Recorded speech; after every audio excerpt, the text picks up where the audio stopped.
So starting in mid-July, I started talking about the communication setup for the Global Methodist Church and concerns that I'm having about conversations being moderated and arranged through third parties. And I started kind of talking about it more publicly, and people have started talking about it with me. And I think that's been a good thing. There's been a development up till this point where my conversation partner today, Keith Sweat, who's clergy in South Carolina, he published a piece called Beauty, Boats, and Bishops on July 29th. And then I recorded a film session called Answering Critiques from Keith Sweat on August 5th. And then I've continued, I published a written piece called An Unfortunate Start to the Episcopacy and the GMC, and I published that on the 15th. That's gotten a lot of attention, and despite my desires to keep it civil, there are a lot of people who've been taking it as a personal insult, and Keith and I are both of a mind. We've been privately corresponding saying, we think we can talk about this in a way that's actually helpful, that's not personally insulting anybody, but helps people kind of think through the theology of this and the practicality of this. Keith's article was not generally in favor of my position about absolute transparency and accountability. Mine is, I think, rightly seen as a rather extreme position. I think Keith is much more in line with popular modern sentiments while also not being a sellout. The reason I've asked Keith on today is because he's a very earnest guy. I've read a number of his pieces over the years, and I am very much cut from a very similar cloth to him. And so I knew that he would be a very gracious and helpful partner. And I'm not going to hold him too high to the gracious thing because he calls himself the hermit preacher, and he owns up to not always being as diplomatic as possible. And I think that's actually helpful for a conversation. Is he and I are both country preachers, and we both value plain speech, and we both can get colorful with it sometimes. So I think a lot of y'all are going to really enjoy this conversation. Since I published my written piece, the Global Methodist Church followed up the official structure, published a piece talking about their production schedule and how it is that they're going to give people access to the Episcopal candidates, and the Episcopal candidates themselves published a collective piece that somehow they all signed in cursive at the bottom in the same way. And then Jay Therrell has also published an article this last Saturday. Keith and I are recording this on the following Monday, in which Jay Therrell, who was the WCA chair and now he's president pro tempore of the Florida Conference, talks about the need for trust in the GMC. But he and I have privately corresponded, and he and I are going to talk on Wednesday and publish that conversation. So there's just a lot of pieces moving right now, and I thought it would be really helpful, like I said, to have a public conversation on this stuff. It's possible that I could be wrong. Well, it's almost certain that I'm wrong about something. You know, what that is, I don't know. Otherwise, I wouldn't have said it. But I think this is one of those things that just, it needs to be a public conversation. I think delegates to the convening conference in particular need to watch and listen and pray about these things. And then I need to keep talking about it so I learn where I am wrong and I can correct that, hopefully for the good of the public discourse. So I'm going to give Keith a proper introduction now. I talked why I'm talking to him, but this is from his website. And like I said, he's a blogger called The Hermit Preacher, and he's at revsweat.com. And here's how he introduces readers to himself. He says, I'm a retired country preacher in South Carolina and a clergy member of the GMC. I offer observations and meditations, not properly footnoted academic papers. I love to read those, not write them. I encourage everyone, especially seminarians, to always be reading at least one book that is older than you are. We have 4,000 years of theological reflection available to us. There is much worthwhile that was not written by Adam Hamilton. Seek out conversations with younger people than you are. I hope that every day I may read the words of those who, quote, being dead, yet they speak, end quote, and hear the stories of those who will live in a world that I will never see. I know I can get snarky. I'm working on it. I tend to preach in vernacular. Almost every post is written in one sitting on an Android phone and with a small keyboard. There's little proofreading or editing, so my condolences to the English majors for some of what you're about to encounter. God bless, and may these words fill you with peace. So if you're curious what kind of man writes what kind of words like that, this is Keith Sweat, and it's my first time to talk to him as well, folks. And so I'm going to thank you, Keith, and welcome you to PlainSpoken. How are you this morning, brother? It's a good day. It is a good day. It is a good day. Well, thank you for making the time. And I wanted to start with just helping folks get to know you a little bit better. I think you gave yourself a great intro in your website, but I know if I was, and I am wondering this because we haven't covered this territory. I'm curious to know what brought you into ministry and what your ministerial career was like. So what perspective it is that you're coming from whenever you're contributing to the discourse. Okay, yes, uh, well, I am also a convert to Christianity as you are. I was converted to Christianity from secular humanism. Okay. And my uh, uh, lifetime in the church and the laity and becoming active. And I was of a mindset that all of these small churches, these 2, 3, 4, 5 point charges that were such a drain on the resources of the larger church really should consolidate. They should become more, that was my mindset. And I was one of those people who would attend annual conference, even if I wasn't a delegate, just to enjoy what was going on there. Which is an unusual character to begin with. And at one annual conference, I was talking with my pastor. At the very end of it, they had just announced the appointments, and there was an awful lot of TBA to be announced. Mm. These churches would not have a pastor even at the end of annual conference. They were still working on how to supply them. And I asked my pastor, what do we do about these? Who's going to fill this spot? And at that moment, I didn't hear his voice. I heard a voice. And I won't argue about you. I know nobody else did. I won't argue about you with anyone about where it came from. Mm-hmm. But I just simply heard a voice that was not mine that said, uh, empty pews are my concern, empty pulpits are yours. Oh. That was my call into ministry. And since then, I have served exclusively. I was called to churches who could not afford a pastor. I spent my entire ministry serving multi-point charges where for some reason or another they had moved into a situation, and my goal was to serve them until they could afford or the conference could provide ordained clergy, or at least somebody in the probationary process or something like that. And Could you so tell me it's roughly when it was that you received your call to ministry? What year that was? it would have been about roughly 1992, 1991, right through there. Okay, so you had a good solid 30 years of Right, filling pulpits where they could not afford to pay the right. pastor. That's amazing. Yeah, and they paid me something. I didn't go broke, Sure. and there was one charge that was built up so large while I was there that I was probably the highest paid part-time local pastor in the entire church. But Mm. I mean, it wasn't an exorbitant salary, but once a part-time local pastor gets close to what an elder minimum is or higher, that's pretty substantial. But Hmm. that was just for a short time. But that was it. We were able to get by. Yeah, there are two ways of being independent, and one is to become independently wealthy. That doesn't Hmm. usually work for people. The other is to limit what you desire, and then Sure. there's nothing anybody can take from you. They can't control you, can they? So, Oh, yeah, yeah. So you served within the United Methodist Church for 30 years. Roughly how many church communities do you think you served in that time? I think was it I made a list. Was it nine, or was it nine churches? Let's see.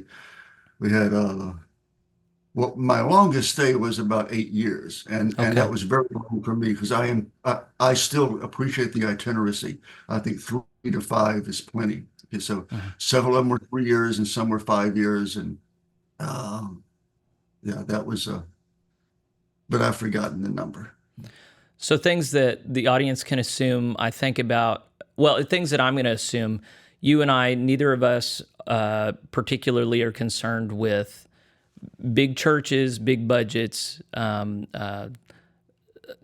big status. We're much more concerned about the love of Jesus Christ calling us to love the little ones, the meek, the ones that the world doesn't care about.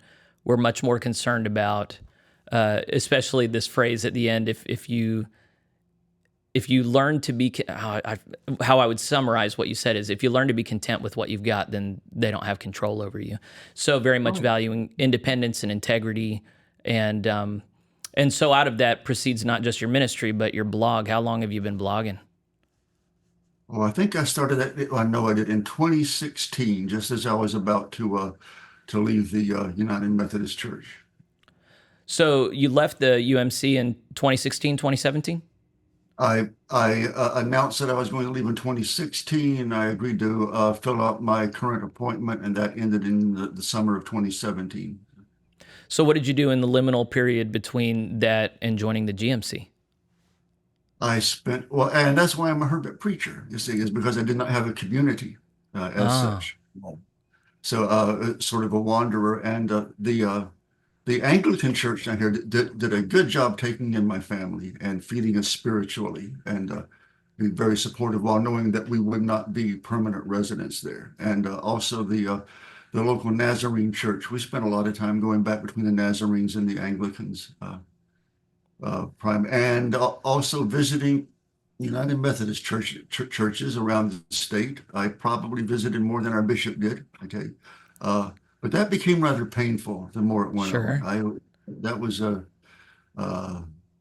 hard. Yeah, South Carolina, I didn't do a whole lot of research into them, but I talked to different people in South Carolina. There was one that got, it was like Benin, something like that. I forget the name, but Belin, Belin, I think in South Carolina. They really had a rough time trying to disaffiliate, and I don't know if they made it out or not. But there were several other places in South Carolina. It just seemed to be a real, unfortunately, dysfunctional environment.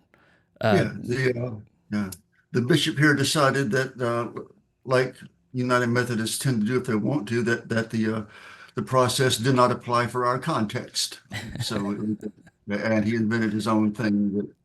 And the conference has only allowed about 100 churches a year to disaffiliate. They cut the number off right about there. So that's are they continuing that process?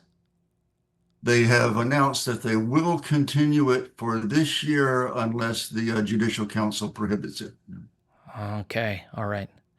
So you've also been, a lot of pastors grow up in the United Methodist tradition. They stay in that all their life. That's all they know. You have sampled now in recent years Anglican. Was it Anglican Church in North America? Yes. Right. Okay, ACNA, and then the Nazarenes, both conservative offshoots from bodies that they came out of, Nazarenes being Wesleyan, ACNA being out of the Episcopal Church. So you have some great experience with a variety of liturgical dispositions, and then it's also just good to see different flocks and how they operate.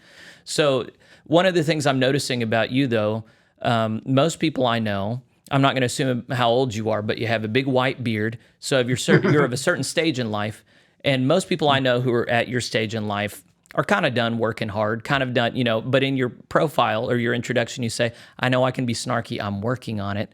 And then you're a wandering man who's still sampling and learning about different things. So what I'm gathering about you is that you're not done learning, you're not done growing, that this is just a way of life for you.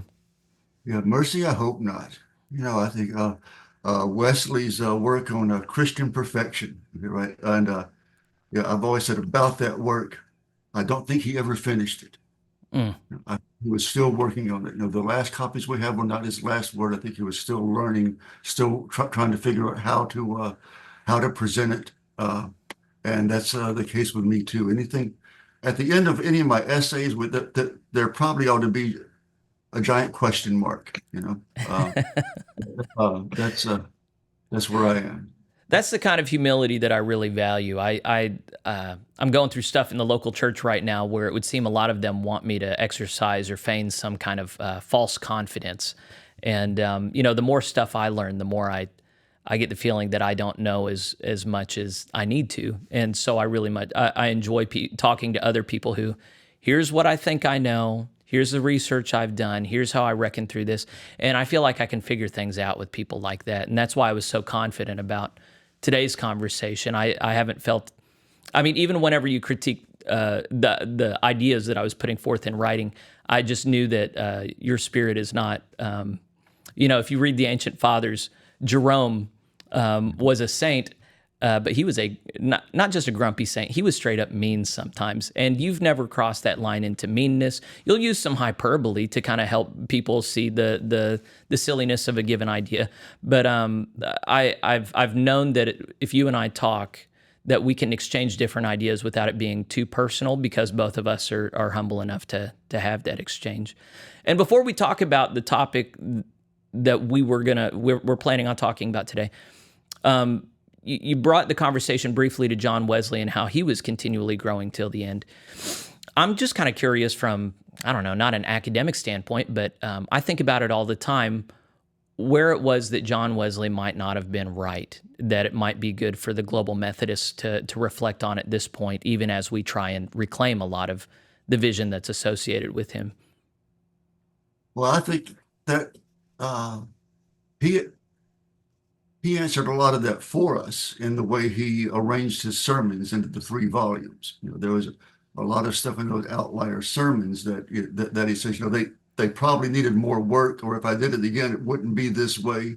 It was that 44 or so that in the core that he says this he had worked on. He was, and again, except with the fact that with Christian perfection, he kept evolving and it kept, developing it further.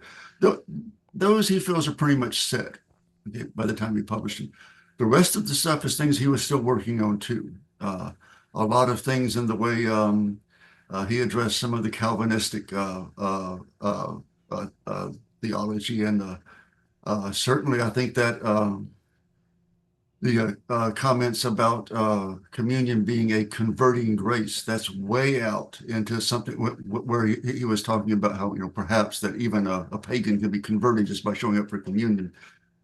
That's way out there in his writings somewhere that he never would have included as a doctrinal standard. Okay, but he was speculating and just speaking out without. So, yeah, those items, anything outside of the standards, I think he himself would say these were still things he needed to develop. He could have been in error.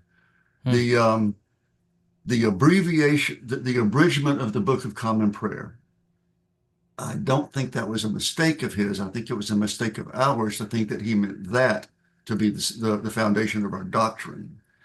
He produced an abridged version because it was an abridged version. That's right. And he said, this is a little sketch. That's what he called it. And the Christmas conference was so excited about spreading scriptural holiness throughout the land, which is a good thing, that they forgot to pay attention to doctrine. Nobody ever finished that work. Okay. That abridged common prayer is exactly that, simply an abridgment. It wasn't a new theological statement. So I think we are in error on that part, and accepting that as the totality of what he was trying to communicate. I love hearing people's ideas on this stuff, and I'm not in a position to disagree. My expertise is not there. I've read some of that basic history, but the play-by-play, I just recently read Kevin Watson's book. I haven't actually completed it yet, and it's just clear to me that there's still a lot more history that I have yet to learn. So I appreciate your thoughts on that. I'm ready to transition now, if you are, to the topic at hand, which is the broad topic of transparency in the GMC, and then the specific topic of how it's being practiced thus far. So would you like to, I kind of imagine starting with where your thoughts are with recent developments, and then I'll just pick up wherever you go. So take us wherever you want to go, brother. Okay. I believe the Transitional Leadership Council and the Communications Office, I think they're trying the best they can to move more towards what you've been advocating with some of this. And that the task force, even in their report to the TLC, said that they had just run out of time, that they needed a better process for vetting. They didn't have one. So they regretted that we do not have a vetting process in place. And it was just but they had a deadline. They had promised to get these names out to the people by a certain date. And they also said that they saw already before that the report was announced, that they saw evidence that some conferences and people might be jockeying, or they didn't use the word politicking, but they said and they didn't want that, Hmm. but didn't have a way to avoid it yet. They just had to get the name out there, so it went out there without a process, and then somebody had to put together the process in a hurry, and that's never a good idea. We're going to fumble some things there. Hmm. Um, they did end up just recently announcing a series of, I think there are some interviews, but reading the language, it sounds like every person will be asked exactly the same questions. Right.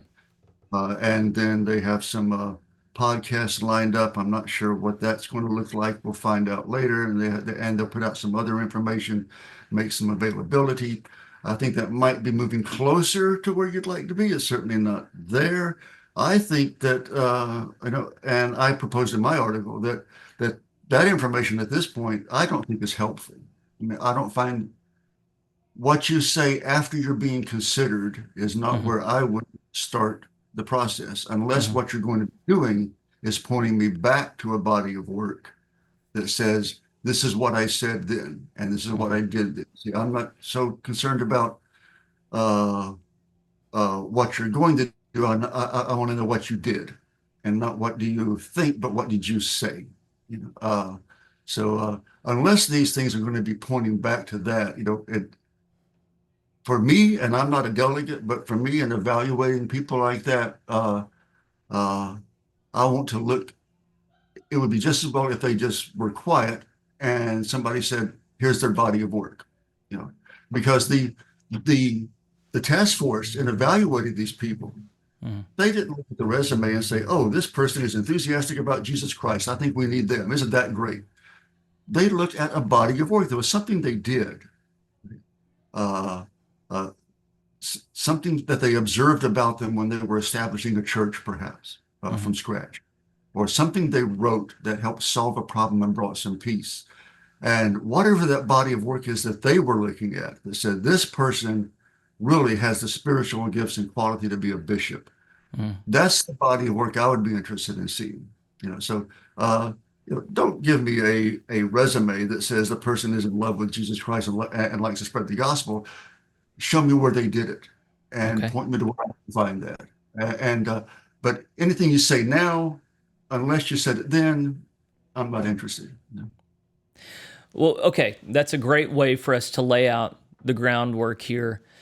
And before I offer my thoughts on some of that, I think maybe the place to kind of zoom out is, what do we understand to be the episcopal role in the GMC? Because surely there's going to be overlap between what bishops in the GMC do and what bishops in the UMC did. We've already got 3 active bishops right now coming directly out of the UMC. We've got a lot of rhetoric of we're not going to be the UMC 2.0. And to be fair, I think a lot of what we've written about the episcopacy so far indicates that there could be a pretty big shift in the meaning and role of bishops. In fact, the Episcopal Task Force report that you just referenced, they talk about how there needs to be a prolonged period of time where we re-augment people to understand differently the role of bishops.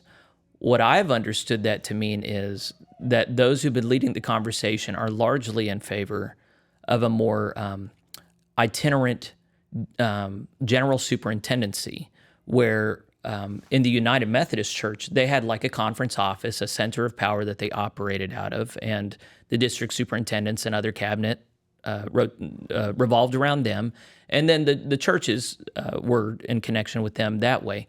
But in the beginning, it was not so. John Wesley moved around a lot. Francis Asbury moved around a lot. It was over a period of time that the episcopacy settled and asked others to move around them.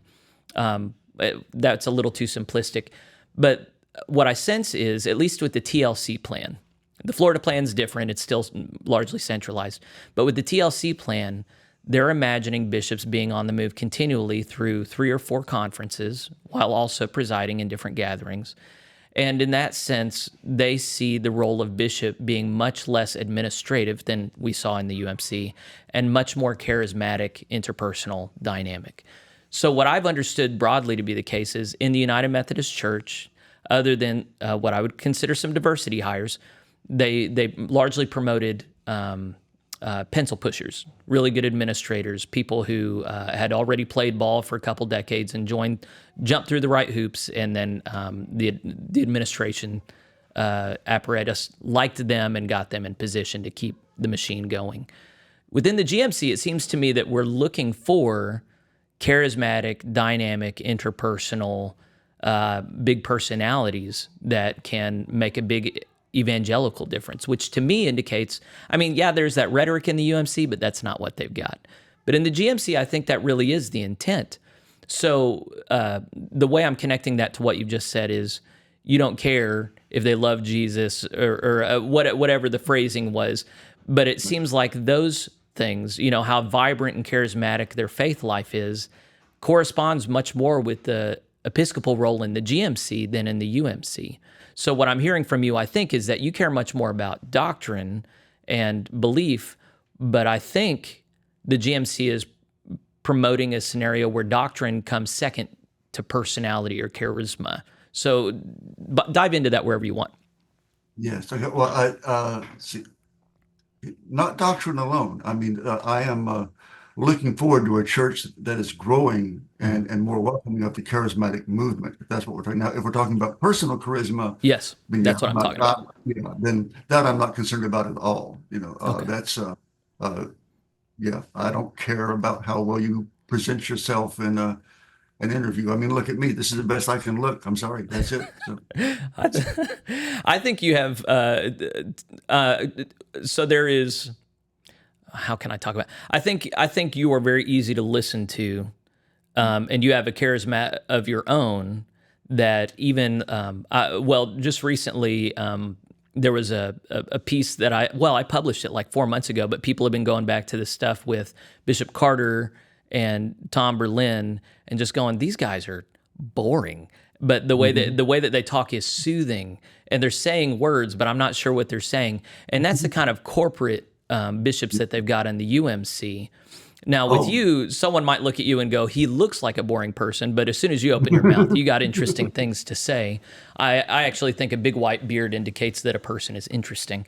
But even so, to say that I don't care at all about their personal charisma, I think that there are a lot of people in the GMC who want big charismatic leadership, not charismatic as led by the Spirit, although they want that too, but they want a person whose personality emanates that dynamism that you get from the Holy Spirit, and that we need leadership like that. And that's why I think they're putting that in the bios. They're trying to indicate, okay, this guy is not a pencil pusher. This gal is not going to be boring. These are people that are going to grow the church. They're going to travel the connection. They're going to speak broadly and draw people to Christ through their personal charisma. Right. Yeah. There we are. Now you're mentioning Carter and Berlin, and Carter in particular. I'm more familiar with. That this might transition us out if I go too far off. Then bring me back. Okay. But that is a good example of a very unhealthy culture. And you've been speaking about culture a lot lately, and so did Farrell in his article. And that's something where we need to work on a culture. The United Methodist Church didn't have a legislative problem. The problem was you couldn't trust people. They were excellent at speaking kindly, smooth, soft words, and saying things in such a way that they know you're going to believe it means one thing, but they can always come back later and say, I never actually said that. And that did happen. Yeah. Right. And that's called paltering. It's a form of deception where you say something that's true, but it's not directly relevant. You're saying it in a way to cause somebody to believe something that isn't true. Yeah. And that was the culture. In fact, the better you were at it in my former denomination, from what I observed, the better you were at it, the more you were elevated and praised. I mean, Give me that what word about again. Was it paltery? pa- paltering? Paltering. Yeah, Paltering. Okay, and That that is the exercise of saying something that's kind of truthy. It has truthiness to it, but is actually has an underlying dishonesty to it, where it can be used for other purposes. right. That's like mom comes in Interesting. and says, I told you not to eat those cookies," and the kid says, "Hey, I didn't get up out of this chair the whole time you were gone." Well, that's true, but his sister came through and he asked her for a cookie, right? So you say a truth, but Uh-huh. it's meant to intentionally mislead somebody, right? Okay, paltering. That's the lesson of the day for I don't think I'm the only one who probably doesn't know that. So United Methodist bishops were gifted at paltering. And not only that, it became part of our culture. I mean, I don't know Hmm. about where you were. I can tell you in my conference, I don't know how many times towards the end, even amongst conservatives, it was always kind of a progressive thing. I don't know how many people came to me and said, when I go for my interview with the Committee on Ministry or the Board of Ministry, how do I say this in a way that I don't deny what I believe, but I don't communicate it to them either? Hmm. You know, So well, in that order to even make it through the process, you had to learn how to do that paltering. right. And Yeah. the thing is, the people on the committee know what you're doing, and they applaud how well you did it. So that became the culture, Yeah. right? Yes. And that's what we cannot have. We Right. got to stop here. That has absolutely got to stop. And that's the culture of trust where that we need to build. Uh, and I think that wherever we spot that, uh, anywhere, that has got to be called out and the person, made aware of what they're doing Hmm. and correct. Because I'm afraid we might be bringing that with us into this. Now, when I realized what I was doing, I repented and said, "Boy, I'm going to watch out for that because Mm.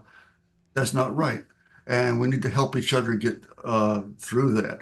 So, uh, you I'll know, tell you, I think you've just taught me a word that is going to become part of my regular vocabulary because it describes exactly, I didn't have a word for it, what was the cultural norm in the United Methodist Church on all levels, what you were trained to do.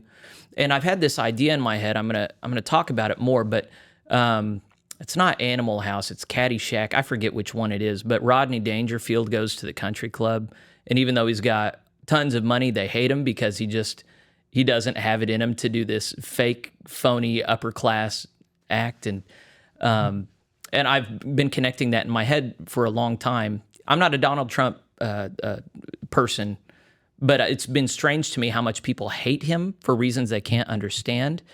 And they want to say that he's especially dishonest or something, but Obama lied all the time, Clinton lied all the time, but people love them. But I think it's because they lied in a certain way with class. There was a certain feeling of respectability about it. And if you're if we're going to have people in authority, we want them to lie to us, to manipulate us, to control us, but don't be so tacky about it. And Trump is just tacky. Rodney Dangerfield is just tacky. And I think I've been trying to explain why it is to myself that people are so threatened by the idea of putting bishops in a position, or just any leaders. Here's what I suspect is behind hey, we don't need interviews, we don't need them to do an extemporaneous thought, we don't need them to show who they are in this kind of unvarnished way. And I think what's undergirding that is a deep fear of, you're going to make us act like tacky people who actually say what they mean. And we cannot have that culture where we can't palter whenever we're uncertain. And that's exactly what I'm wanting to remove. And that's exactly what I think long form unscripted interviews do. It's because they can't rely on any paltering language that sounds nice. There can be a person who, it doesn't have to be nasty, who just says, "I'm finding myself kind of unsatisfied with that answer. And okay, so here's the phrase you used. What exactly does that mean in this context?" And if you don't have someone who can do that, then I am thinking that we are kind of destined to have paltering episcopacy down the line. So where you've said, "I don't need that," now that you have said, "I really don't like this paltering," then I am inclined to say, I think you actually do want that, Keith. I think if not that, then what would push back against this kind of modus operandi that they have towards paltering? Well, okay, two things. One, like I said, show me the body of work. Okay. Sure. Yeah. That's it.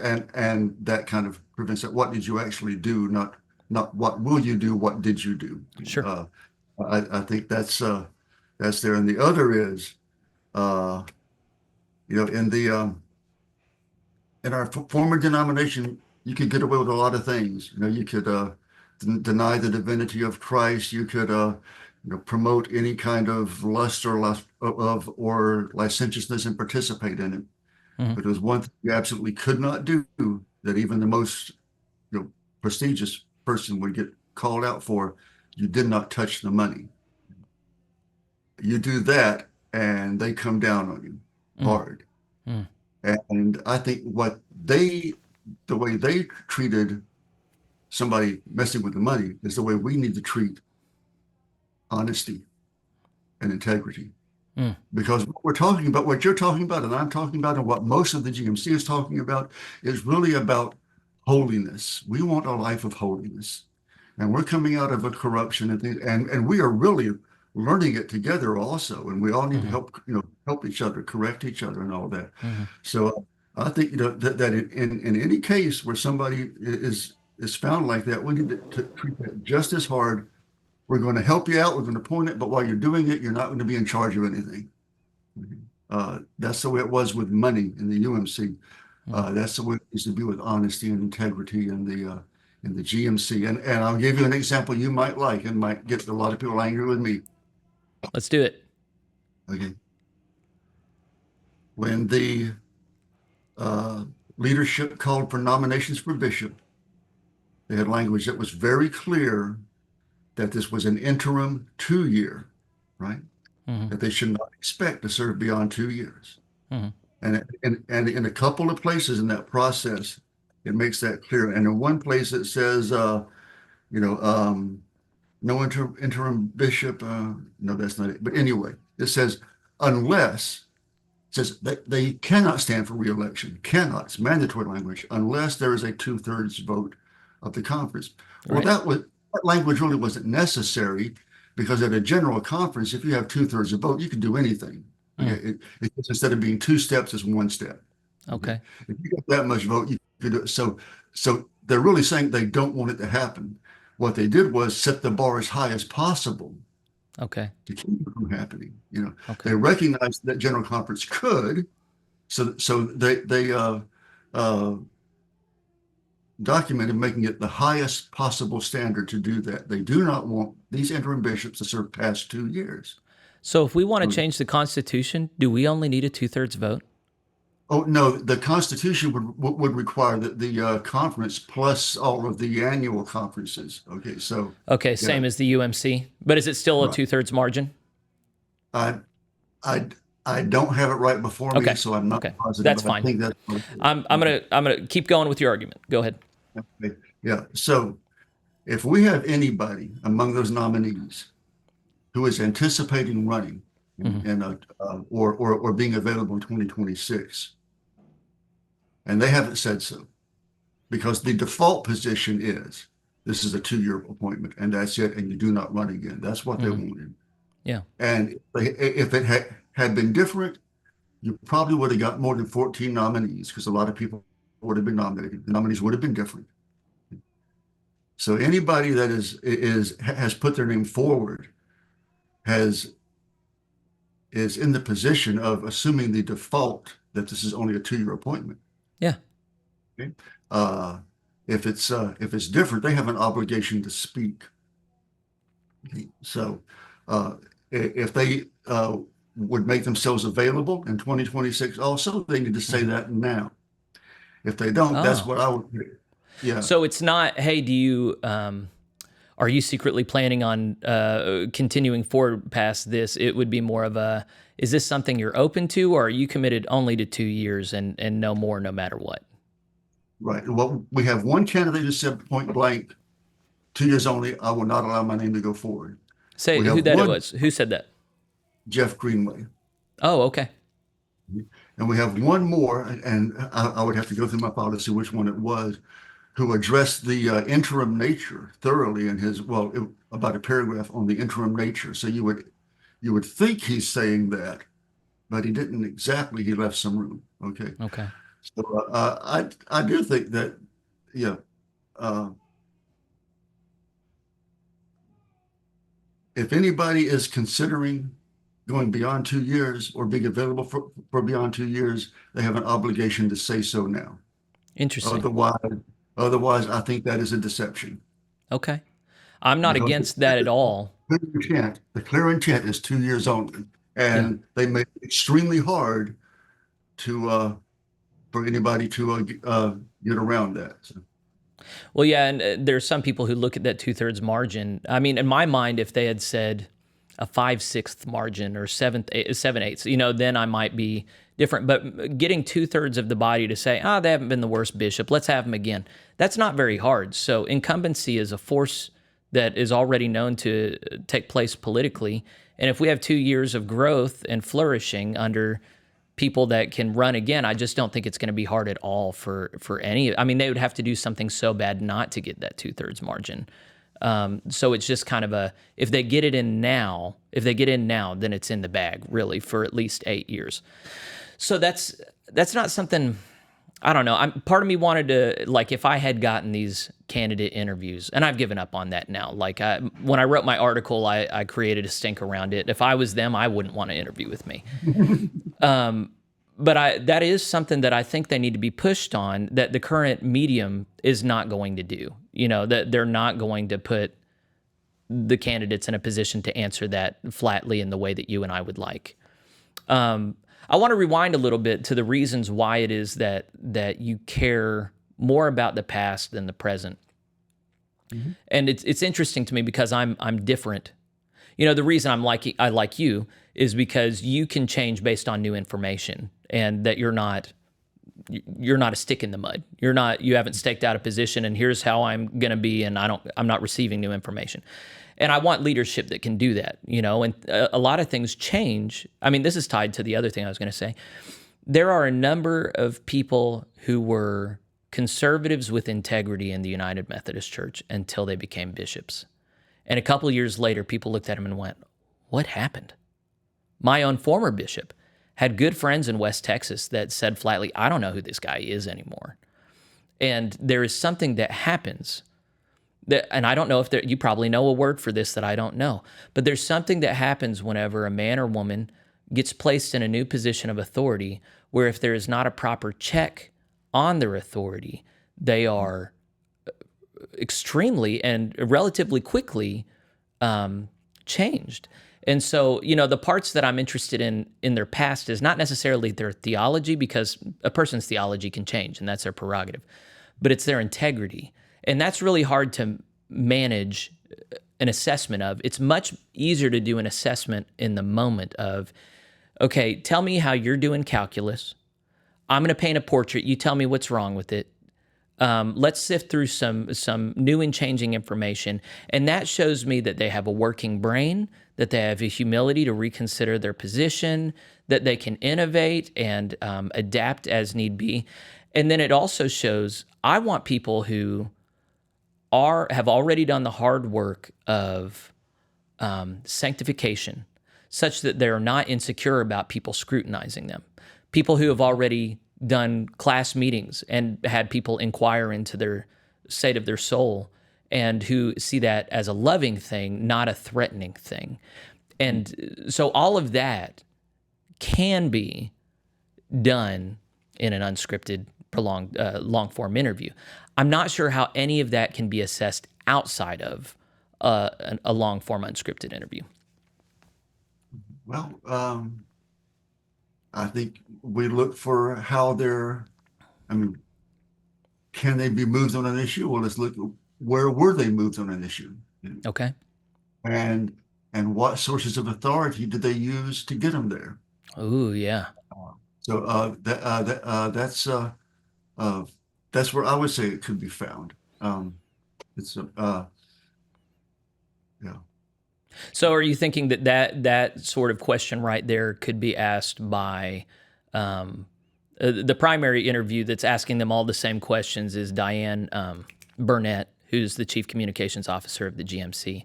Are you thinking that if she were to ask that question, when was a time that you changed your mind on something important as a leader? And then what was the way that you did that in your mind? How did you do that calculus? If she asked that question and that follow-up question, you would feel good about them being able to script an answer and submit that to the GMC public. Okay, yeah, I think that would be I can see that being, perhaps a helpful question as long as it is pointing back to, it's just doing the work of showing me what was already done. So, Yeah. So the work that's already done, so I've thought of, in your article, boats, bishops, and bears. I forget what it is. I'm sorry. I was thinking of a Bears beats Battlestar Galactica joke in The Office. Anyway, you say that it's not hard to find some of this previous information on these people, sermons they've given, articles they've written. So I've thought of going, okay, well, if that's the case, how about I just I say, hey, folks, what's your favorite sermon from each of these candidates? And then I just watch through each one and remark on how it is that they seem to do exegesis and thought. Maybe that would be a good way to spend my time and for delegates to the convening conference to spend their time.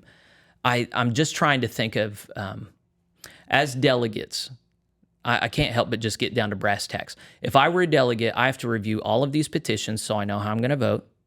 And then I have to consider all of these Episcopal candidates and the official denominational resources giving some kind of canned, pre-scripted portraits of each of these guys. And maybe one difference between me and you is I automatically discount that because they get to present themselves however they want.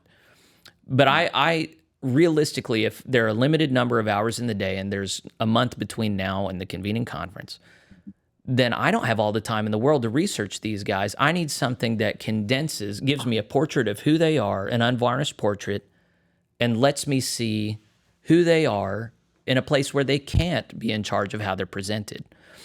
And so again, I know I'm annoying. I'm a broken record. But it seems to me that there's only one form of exposing them to the public that condenses the information and the time and kind of forces them to be vulnerable in a way that nothing else does. So as you have your rejoinder, which is look to their body of work before, look to what that they've done, what is it that you're seeing that as sufficient? I'm seeing that as insufficient. So help me get to where you are. Okay, well, and first I want to pick up that what we're doing now can't last, can't be the way we do this in the future. And the task force admitted we run out of time. They saw these, we run out of, so yeah, this system that we're doing now simply cannot last. And in regard to finding out what we need to know about the candidates that's out there, I really, after I wrote that, I really should have put in a rejoinder that's not always so easy with the overseas nominees because they don't always have, the access, and they don't always have the free press, and they don't always, have, the digital footprint that we have. We haven't always been published, in the theological journals and things like that. Their voices aren't heard as often outside of their own area. So those, it's more difficult. We have to rely on the people within their region to help us with them. But with that aside, yeah, your question was, how do I help you get to where you are, especially in light of, surely there's a body of work for each one of them. So hypothetically, yes, I can go back. And how much of that work is paltering? I love that word. I'm going to hold on to that word. How many of their sermons say things that sound nice, but actually are not very definitive or firm at all?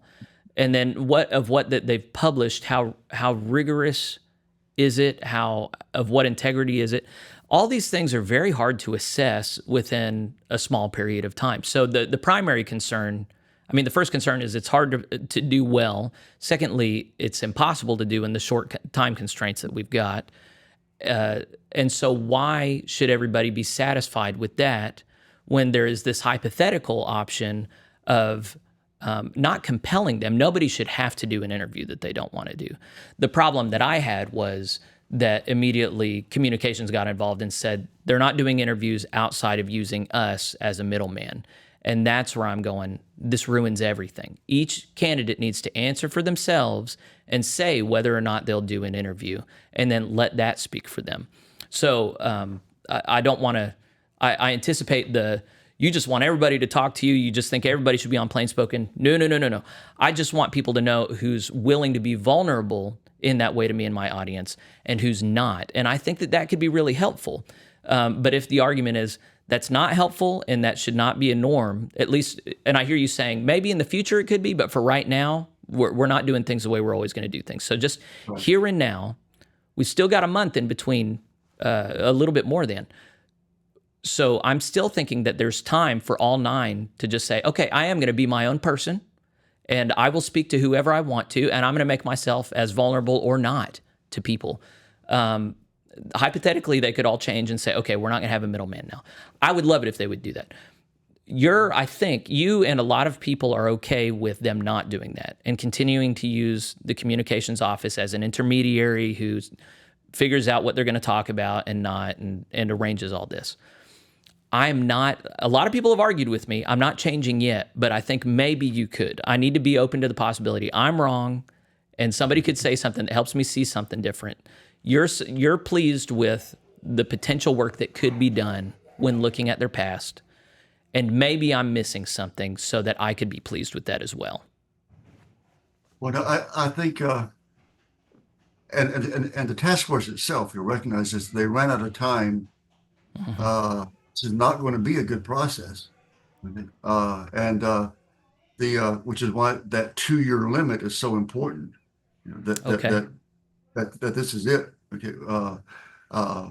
There's a better process has to be developed. I am not opposed to, I'm not in the place to make the decision, but if I was, I would not be opposed to the idea of having the interviews and letting them do whatever they want to. I'm just saying I would not find it useful. But I wouldn't be one to say, I mean, I would be just as happy if they just went quiet until it was all over. But I don't think it would do harm when they go out there. I just wouldn't be paying attention to it. Yeah. I'm going to go ahead and apologize to you and my audience. We have a Monday program here where there are children who sometimes run through the hallway outside, and I'm a small country church. And I'm not going to yell at kids, so we're going to tolerate children's happy voices in the background. Hopefully they're going to stay happy. Sometimes my little Clementine is not happy. So to my mind, I hear you say the words, they ran out of time. It's going to be an imperfect process. We're going to have to make do. So I'll try and say this succinctly. I think that's a decision that need not be made. I think that if they did have, here's the thing that I think we're up against, and now I'm failing at being succinct. I think people are terrified of disordered. We are Methodist, we need an order, and I love order, and I love a system. But there are some situations that require for freeform chaos that we then bring order out of. I would like it if we could just say, this 2-year interim thing, we're up against the wire and there is no perfect process. We can't make everything perfectly fair. We're not going to try. We're all going to be adults now, and we're going to let them talk to who they want to talk to, and we're going to let candidates consider them however they want to, but we're not going to control this process. I would be much more pleased with that. Actually, I think if they did that, I think we could do a fantastic job of making a good decision of who's needed for the next 2 years. But if we don't do that, and if we insist on we're going to have to stick with this imperfect process that's completely overseen by the administration, then I think you cannot get away from the notion that we're being controlled. There are just going to be certain people who, the moment you say everything's going to go through us, they're going to go, I just got burned by this. You can't do this to me. And then whoever comes out of that as elected is always going to have a stink on them that they got elected, not because they were exposed to scrutiny, but because they navigated this process designed by the TLC or whoever better than others. So it seems to me the only way to avoid that stink, the only way to avoid that bad image is to have this free-for-all that everybody seems so afraid of. And what I imagine we would see if we had a free-for-all is it would all work out just fine. I don't know what everybody's so afraid of.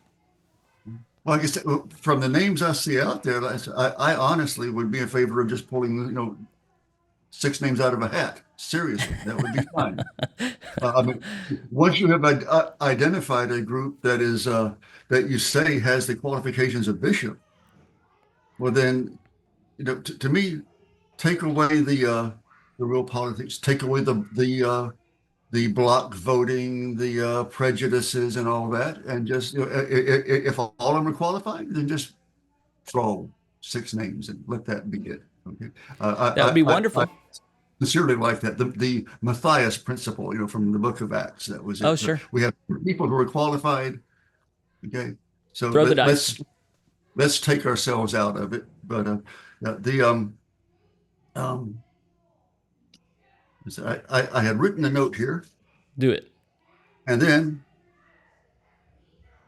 oh yeah, yeah. But as to your point about opening up the taking the control off the dialogue, I'll tell you, I did not think that the dialogue process was necessary. They've chosen to do it. Once you choose to do it, then that committee is going to have to speak a lot more clearly about why they need to have that control. I cannot follow the rationale, okay, as to how you can say that the interview process is a good thing, and then say, but they can't go out and do interviews unless they're, I cannot follow their rationale there. I would not have followed it into here in the first place. I wouldn't have gone there, but they did, and so now, yeah, they're going to have to explain it, and I bet they can if they take the time to do it. But it is certainly incumbent upon them for those that we've come out of an abusive relationship. We all have some distrust. We deal with it in different ways. I one way, you're another. We can't just say get over it. Okay? Right. Yeah. That doesn't work. So there's some distrust out there. Since they have made that decision, it's up to them to explain why it must be that way, and to do it, pretty quick would be nice. Right. Yeah. To show that I'm not, you always have to be wary of kind of sociopathic leaders that can only understand things from their perspective and can't articulate the perspective of another. And I think a lot of people worry that I am kind of like that. But attempting this feat that you have suggested of explaining why it was that interviews were a problem when I proposed them, but they're not a problem whenever the official communications arm does it. Why? I think that's how I understood your question to be. How come they weren't needed before, but now we're doing them? Is that kind of the thing that you think they have to explain? That could be fair. I mean, I think I understand why. I think that they really are trying to accommodate the concerns of you and a lot of people like you. I think they really are trying to. And for whatever reason, this is as far as they can go. And I think they need to explain why that is. And they ought to be able to do that. Like the metaphor you gave earlier of a boy wanting a cookie, that's like a boy saying, I want a cookie, and a mother giving him a piece of broccoli. Like, here, you said you wanted some food. It's like, no, I don't want broccoli. I want a cookie. Now, I'm against sugar. My family is on the carnivore diet right now, and that's neither here nor there. But it's to say, using this metaphor, I think it was pretty clear what I and others want, which is prolonged access to each person to get a sense about who they actually are rather than they want to present themselves to be.